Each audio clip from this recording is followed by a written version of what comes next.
This is going to be a really interesting section.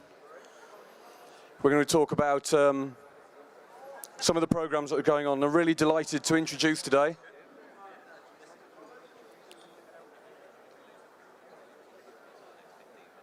we've got Andrew Shanahan on the far side from Man v Football, Matthew Philpott from Healthy Stadia, Michael Salah from Everton FC, and then a guy you might recognise nearest to me, Alan Kennedy,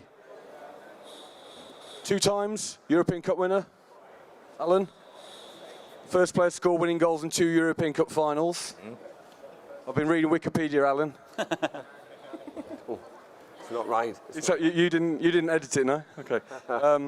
But more importantly, some of the work Alan is doing with the Liverpool Foundation, actually participating in the walking football session. So, very briefly, we'll start with Andrew on the far side. If you weren't here earlier on, Andrew, give us a quick overview of what Man Football does, Man v Fat Football, apologies. Right.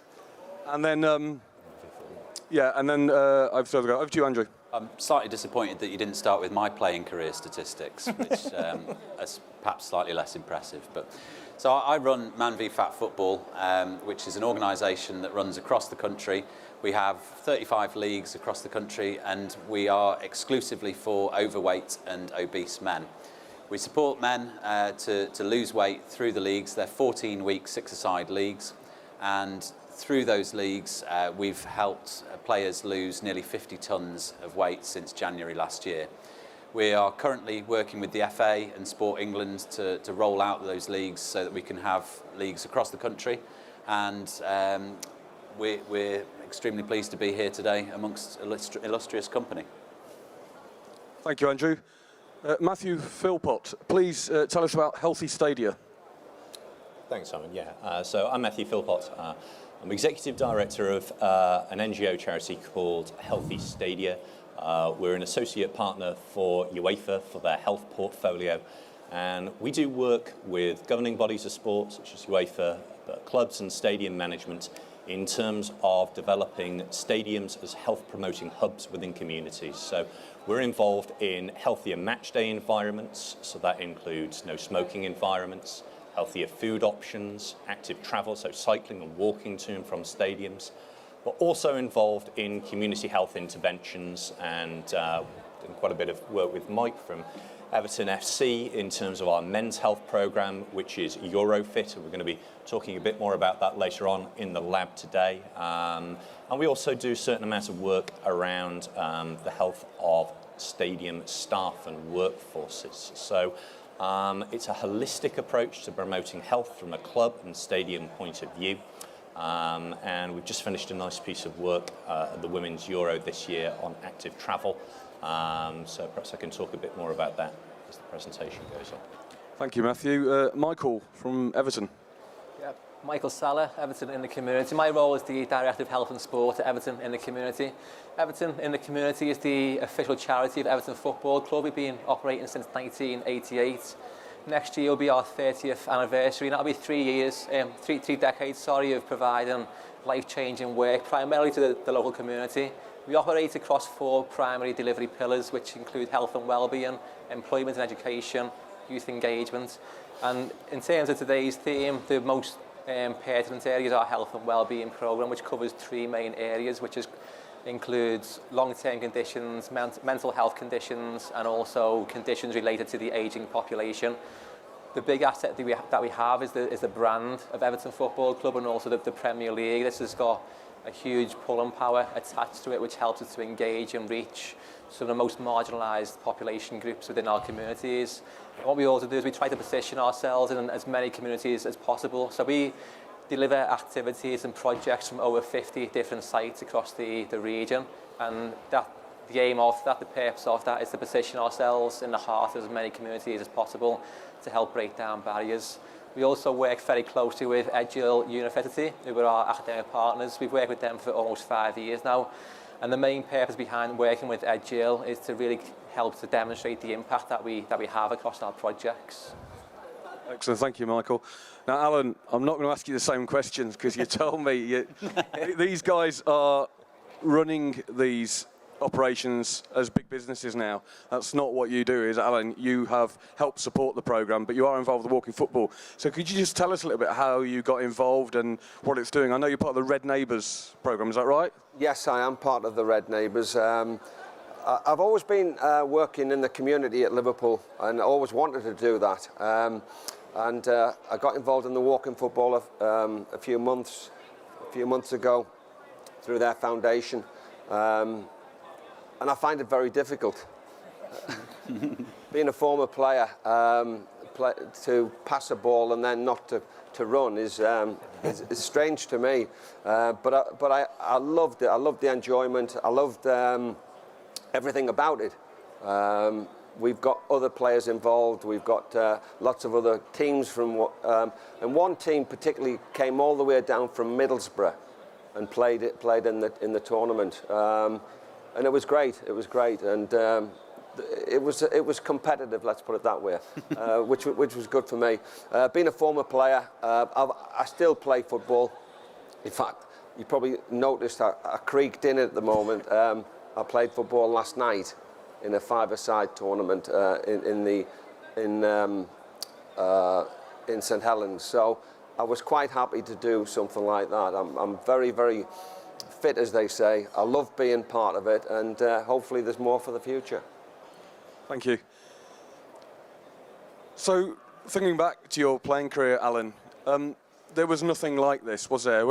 And this is a question to all of the guys, but to give you, Alan, why do you think the last couple of years this has kind of come about? This, the walking football phenomenon, but generally, more widely, the responsibility of football clubs to look after the health of their fans. And yeah, you can say that about the health of the football clubs. Sometimes ex-players, not in my case, but in other cases, they are neglected. They've done their job at the football club and then they're cast away. And sometimes players, from my era, not quite sure where to go and what to do. I was similar in that about 30 odd years ago when I left Liverpool. I know it's saying 30 odd years ago, it is a long time, but a lot has happened in that 30 years and I've kept myself fit because I honestly think I can play in the first team. Well, I could last year, but maybe not this year. We've got a new fullback who's coming. But I often feel as though that I can do things as well as what anybody else is. And fitness is something I sometimes thrive on. I keep myself in pretty decent shape. And you talked about fat and talk about overweight people. I am slightly overweight, would you believe? But I still try and keep myself. And I keep, honestly, Jurgen Klopp, the Liverpool manager, has my number. Just in case he does want to, had a little bit of a problem last year. He's now been solved. There's 2 or 3 fullbacks there, so I'm out the scheme of things.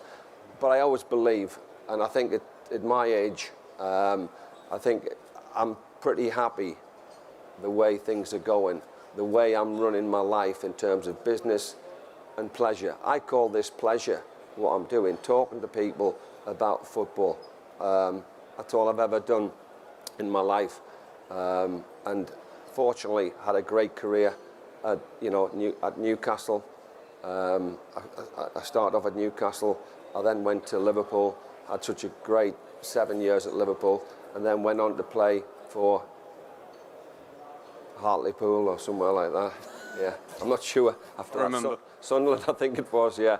So I think that the point is, Alan, that I also think I could play in the Liverpool first team, clearly. So it's quite a serious point, though, and I want to direct to Matthew, is that, like I said, it really seems to have been a groundswell over the last few years. And why do we think that's happened, Matthew? I think there's a couple of reasons. Let's look at the need for this type of work. Let's look at the huge increase in what are called non-communicable diseases. And that's things such as type 2 diabetes, which is getting more prevalent even in the UK. Looking at cardiovascular disease, heart disease, stroke. and looking at the rise of cancer as well. And unfortunately, this is a global increase. And what we're looking at now is nearly 9 million deaths per year globally through non-communicable diseases. So there is a real need to do something about this. Football isn't going to be the panacea for this, no way. It's not a magic bullet, but we need to find solutions, and we need to find ways of using the power of football to engage certain groups. And I think obviously men, male football fans, are a really good group whereby clubs can engage, educate, and in particular change their behaviours as well. So I think they're in a really kind of strong and privileged position actually to make a real impact on this NCD agenda. And I think we're starting to see clubs really being recognised by commissioning bodies as go-to organisations for certain health problems. So Michael, leading on to you, that's a great example of Everton being of what Matthew's talking about. Yeah, absolutely. The statistics are quite startling around the prevalence of NCDs, and one of the areas Matthew, in addition to what Matthew mentioned, mental health problems is a massive area which has emerged certainly over the previous 10 years. That's one of our main focus areas around supporting men in particular who are at risk of poor mental health but also suicide. So for men under the age of 45, suicide is the biggest killer. 1 in 4 men will experience a mental health condition each year. And that's only the conditions which are known and identified. There are a lot of people who are living with poor mental health who are unknown and not receiving the support that is available. So that's where, again, utilising the football as that vehicle to help engage men and help to form social groups, social bonding to take place, plays a massive role in helping to improve mental health and mental well-being. So we'll use this information to inform our delivery and work alongside academic institutions. We can then provide real, rigorous and robust evidence to show that the impact that it's having in terms of helping to improve mental well-being, helping to improve different areas of lifestyle behaviour. And the other area is around deprivation as well. So if we look at Liverpool as a local authority, it's the 4th most deprived local authority in the country. And with that deprivation comes a number of health challenges, similar to challenges that Matthew mentioned in terms of NCDs, mental health conditions. But that's where, again, is the huge area of need, and that's where football can play that part. And it can play the part in terms of just lifestyle behaviour, mental health, mental well-being. We've seen some research recently from Public Health England which showed that 41% of men aged between 40 and 60 only engage in 1 brisk walk for 10 minutes per month. You know, it's startling evidence to show and really kind of shout that there's a massive need for this type of work to take place. And I mean, this really should be headline news, isn't it? It is a massive crisis. And we talk about the pulling power of the badge. Alan talks about the club in the neighbourhood. Matthew and Michael are talking about these programmes. But there's obviously new initiatives coming up all the time. So Andrew, you know, what you're doing, if you'd like to talk us a little bit through about reflecting on what Michael said, but, you know, the growth of Man v Fat Football, I've done it again, I apologise. Man v Fat Football, addressing a very specific, huge need. Yeah, and I think it's really interesting what the panel have just been saying, and I think that it really struck me actually that kind of when your playing career ended, actually obesity wasn't really an issue at all. You know, you look at the rise in the statistics around obesity and weight problems, and really it's the last 2 decades specifically, and 3 decades, there's just been a phenomenal growth in weight problems and obesity, and obviously those problems, obesity is like a gateway to other problems, because from that comes diabetes, from that comes a higher incidence of cancer, and you know, I think that really that's why there is a demand for what we do now, partly because society's changed, but also because football's changed as well. You know, football, I think, has always had that strong tradition. I think it was mentioned earlier about the fact that often football clubs grew out of churches and communities. And I think that they've always had that community aspect. But I think now, because of the business around them, clubs have started to see the corporate social responsibility that they have, and trying to do that in the right way, of using the power of football to help address some of these concerns. And it's heartening, really, to hear of some of these great initiatives that are springing up using that, and actually sort of trying to tackle this as a problem. From our point of view, you know, we're slightly different. We're private limited company, we're a commercial organisation. But I think that that's largely because all different answers to this as a problem are needed. You need commercial companies, you need trusts, you need charities, you need all of these different things to actually help try and address this as a massive problem now, but also it's not just a problem now, we see it as a problem that is developing for generations to come. You know, childhood obesity is just such a phenomenal time bomb, unfortunately, that we need to have these things in place so that we can actually support the next generation of people who are sadly going to be affected by these issues.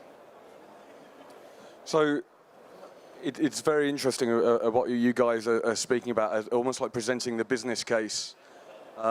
I want to talk to Alan in a minute a little bit about some of the guys I know who are playing on walking football at Liverpool, but when we're talking about the sort of the quantitative data and presenting the business case, perhaps Matthew could talk us a little bit. Do you feel there's been a shift as well in the sort of professional approach to monitoring and evaluating these projects? I think it's starting to come, Simon. I think that for quite a while, the way in which football and sport foundations were addressing these issues was simply through attendance figures, what we generally know as process monitoring, you know, getting as many people to take part, and that's great, but the question is, and the question from commissioners, question from sponsors will be, okay, so what impact is this actually happening? What change in behaviour is taking place through these interventions? And I think we're slowly starting to see a real understanding amongst football foundations and other deliverers about the power of data, about the power of measurement, and actually about showing what impact and what outcomes some of these programs are having. And I think I'm seeing more and more clubs working with research institutes and partnering with academics in terms of actually justifying this work, getting proper measures in place. I know that Mike's got an excellent partnership that they've built over the last 3 or 4 years with Edge Hill University. I think that there is now more directive as well from governing bodies such as Sports England, such as the FA, in terms of putting some of these measurements and some of these outcomes in place. So, yeah, it's starting to take place, but it's just about putting a little more rigour and understanding the opportunities around evaluation that can then actually make an impact on the end users, on the men who are actually involved in these programmes. And will the being aware of the improvement in standards, what is the purpose of that? Obviously, it's to make the programmes more effective. Yep. But will it have the added bonus of more investment, especially in times of austerity? Yeah, no, I think this is the whole point. I mean, it's if you can actually genuinely show what impact, what behaviour change has taken place, if you can measure that, say, post-programme, if you can measure that further down the line in terms of a 12-month follow-up, a 3-year follow-up, showing that there is long-term behaviour change, that these programmes have made a real impact, that's when commissioners, so in the UK clinical commissioning groups, public health departments within local authorities, they now need to see this gold standard data, these proper evaluations of programmes for them to be able to invest. As you say, a time of austerity, this has to be gold standard robust research that is shown by clubs or actually for commercial sponsors to get involved in this work. So yeah, this is about showing impact, but it's also about showing cost effectiveness of programmes as well. Michael, would you like to add that from the club perspective? Yeah, it's something we've taken on board over the previous probably 6-7 years in terms of being able to really evidence the impact that we deliver. And as a charity, we're in competition with a number of other charities, but also private companies as well. And we have to really demonstrate what difference we make and what difference we can make. So we will align that with the health need which exists out there. So as Matthew mentioned earlier on, the figures around NCDs and the problems that we have around premature mortality and poor quality of life, we can look at those statistics, then we can put into place what we can actually deliver. And then linking in with Edge Hill University, what we do now is we build PhD students into our project. So we'll assign a dedicated PhD researcher to a project who can then collect all the monitoring, analyse all that data, and then produce it into a nice report which we can present to funders and potential sponsorship opportunities as well. And that this has become, in a way, essential for ourselves. And about 5 years back, we were probably seen as one of the few people that took that approach. Now it's seen as a norm, and it's now essential that we have that layer of support in place. And Alan, I know it would be great to hear some of the. Can you give me a couple of examples of the guys who are on the walking football programme? One of your colleagues mentioned who's an 82-year-old, and tell us about him. Yeah, he's one of the younger ones. Yeah, yeah. He came on the other way. We played football the other week, and I'm sorry, but I give him a rolligan. It happens. I'm sorry. I didn't know he was 82. I'm sorry, Bill, but I didn't know he was 82. And but he was doing like everybody else, just enjoying what he was doing. And you can't believe how much pleasure it gives me to be out there on a football pitch. It's something that you think, but I get penalised every 10 seconds because I run. I cheat a little bit, and he says, you can't do that, you've got to walk. How can you pass the ball and you've got to run? We always win. That's the key to it. We always win. I think it's great for me. And my colleague was on one occasion was Phil Neal, the most decorated Liverpool player ever in terms of what he's won, how he's achieved things.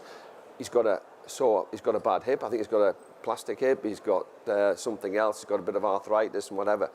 And it's convincing them they're doing they're doing the good thing. It's good for their bodies. That's the important side of it. That's why I do a little bit of training. That's why I played last night. It's important to keep your body in as fit a shape as you can do. People will say, "Oh, you still look as though you were 20 odd years ago." I do that because I play football. Football, I can tell you now, is and has been my life in terms of what it meant to me. From a 3-year-old kicking the ball in the street to a 63-year-old who's still playing football at a reasonable level, I have to say, reasonable level.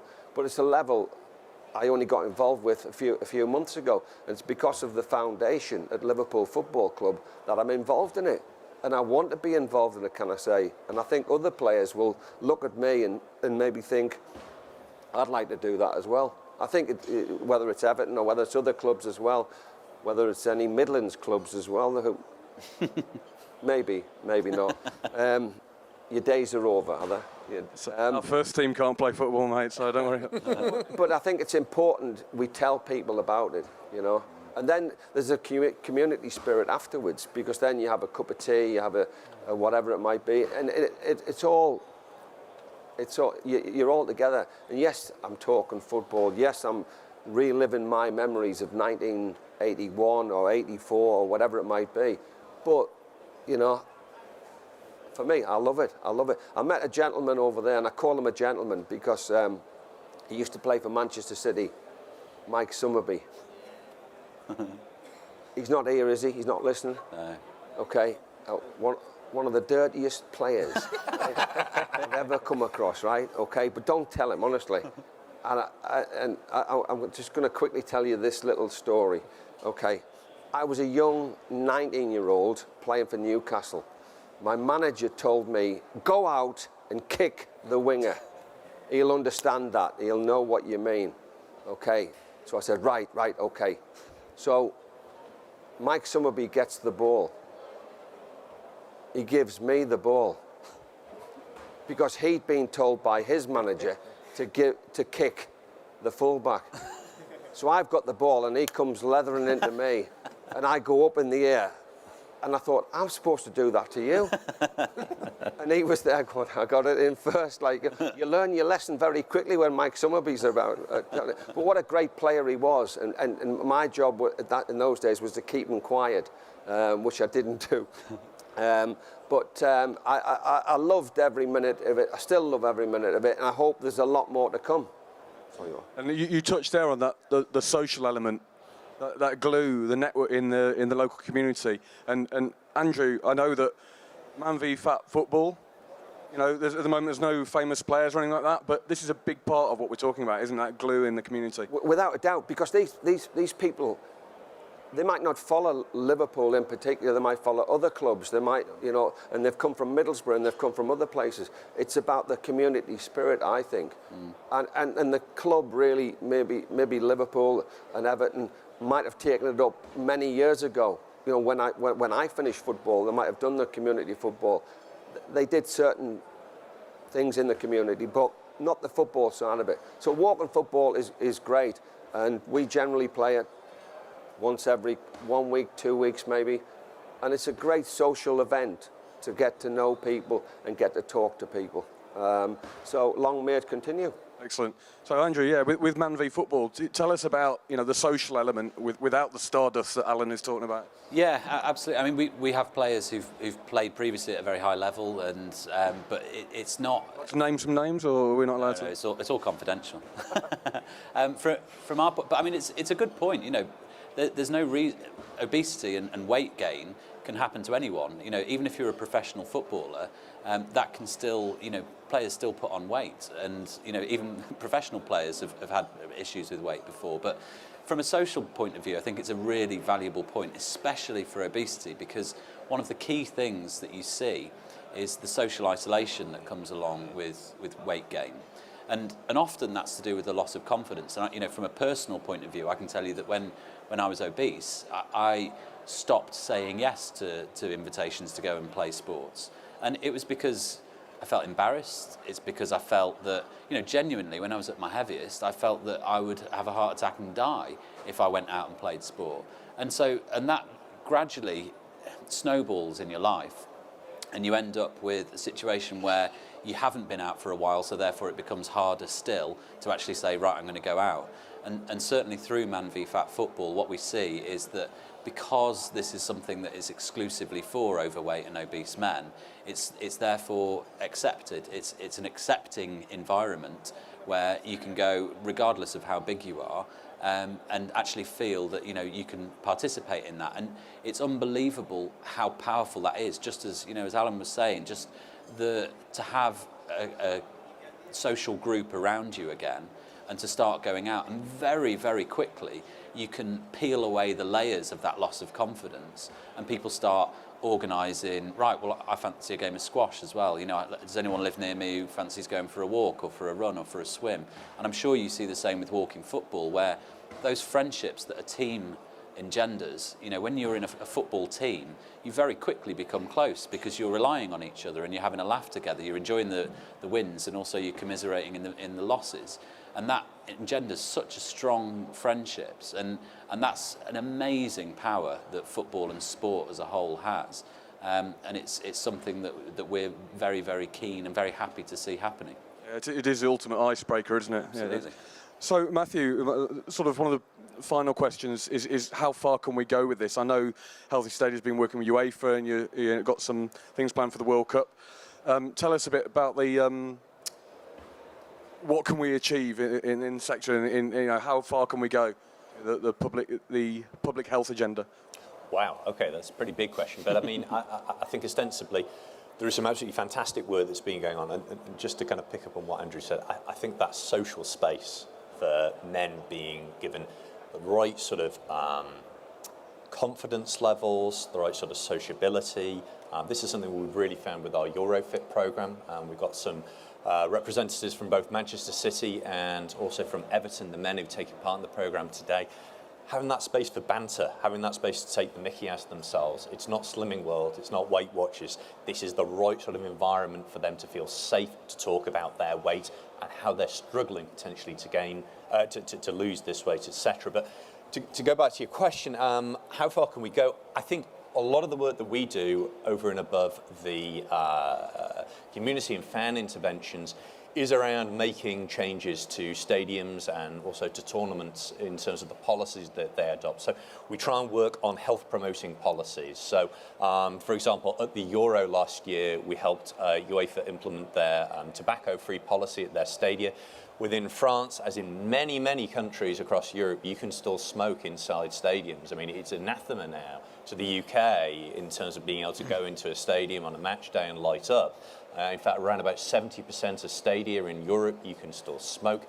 So we work very hard with UEFA in terms of implementing a complete tobacco ban in the stadiums.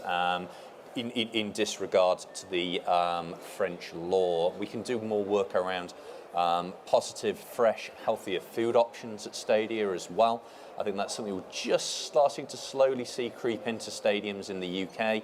It's something that's been quite alive in Scandinavian countries for a while. And I think a real big one is around active travel. We've been talking a lot about physical inactivity during the last half hour. There's a lot that clubs can do around convincing people or trying to promote walking and cycling to stadiums as a viable form of transport. This is something which is very much alive in some of the lowland countries, such as Belgium.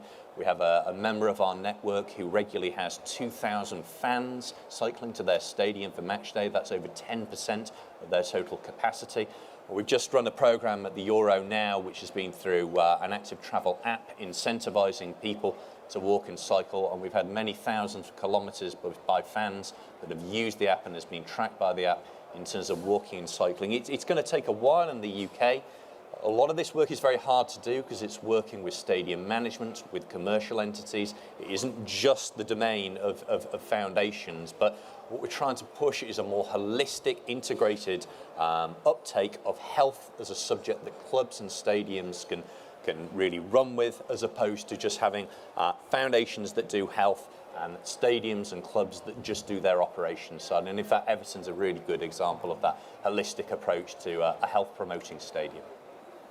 Michael, do you want to respond to that? Again, in terms of Everton and the community, we see ourselves as playing a key role locally. So within the area of Merseyside, we reach around 20,000 people each year, and those are 20,000 people with some of the greatest health needs within the region. Some people with multiple and complex health needs. And then, as I mentioned before, we'll monitor their behaviour change, we'll monitor their improvements in lifestyle behaviour in terms of gaining employment and becoming more independent, improving their mental well-being. And we can evidence this and document this over the course of their journey with ourselves. And what we've also been able to do is carry out a couple of social return on investment exercises whereby we've analysed that change, and we've seen that for every £1 that we invest in our programmes, we can generate over £3.20 in return in terms of social value. And then also further afield, we've delivered some interventions globally as well, particularly in some of the countries in Africa. So Nigeria, for example, we've worked in one small village there called Gashaka Village. It has a population of only 400 people. The life expectancy was around 45 years of age. We went over there, delivered an intervention, and despite the population only being 400 people, because of the pull and power of Everton Football Club and the Premier League, over 1,000 people turned up. Some people walk for 3 to 4 hours just to attend this Everton in the Community, Everton Football Club event. And on the day, we were able to administer a vaccination programme, distribute mosquito nets, help to improve health literacy. And they're small interventions which can have a massive impact upon the life expectancy and the quality of life within those areas. So certainly within the local area, we have a massive impact, and then also further afield, we can also deliver a significant impact as well. It's really remarkable to hear the impact that you're having so far from home as well as like. Unfortunately, that's all we've got time for. But I just do want to give the last word to Alan. You mentioned before, football's your life. It seems to me that there's a real joy that you're not just that you're playing football, but you're doing something that has such a tangible return and is so productive for the community and the club that gave you a career and the people that supported that club, Alan. Yeah, I have a purpose in life. Some people vegetate, some people just think, well, okay, I've finished football, finished my job, I'm quite happy to sit around doing nothing. I'm not that type of person. As people will testify, I like to get out, like to do things. I'm busy today, I'm busy tonight, doing various other things, working on a local radio. Can't say a local in Manchester, can I? It's in Liverpool. But I do like doing things. I think if you don't do things, just a quick point, and for those people who can't remember, in 1981, I played in the European Cup final. And I was standing there, after 80 minutes of the game, I'm standing there, and I'm thinking to myself, got to do something. So I made a run, and would you believe it, the ball came to me. I chested the ball down, beat a player, and crashed it into the back of the net. Now, if I hadn't have done that, I wouldn't have been the match winner on that particular occasion. It's something people should do. Everybody should know about what we're trying to do, particularly in the community as well. I think, okay, the vast area of Liverpool is governed by Everton and Liverpool, and there's Tranmere Rovers on the far side as well. But there's other clubs as well who I think should be doing a little bit more. we look at this and we think to ourselves, he's on £100,000 a week, is he, on whatever, like, and you think to yourself, what did I get? 40 quid a week. You know? And some people say that was too much as well. I didn't. Don't quote me on that 40 quid. I think I missed a note out there somewhere. But it wasn't about, it was about, I loved the game. These guys love their jobs, love what they're doing, and hopefully if we can tell a lot more people, we can get a lot more people being fit and active and going out there and thinking, I like that, yeah. So, you know, I'm pleased I've come along. I'm sorry I was a bit late. But I've enjoyed coming up here, and hope you've enjoyed listening to some of my stories about the good old days, I can say. It's been an absolute privilege. Thank you very much. So, ladies and gentlemen, if you can give a round of applause to Alan Kennedy, Andrew Shanahan, Michael Salah, and Matthew Philpott. Thank you, guys.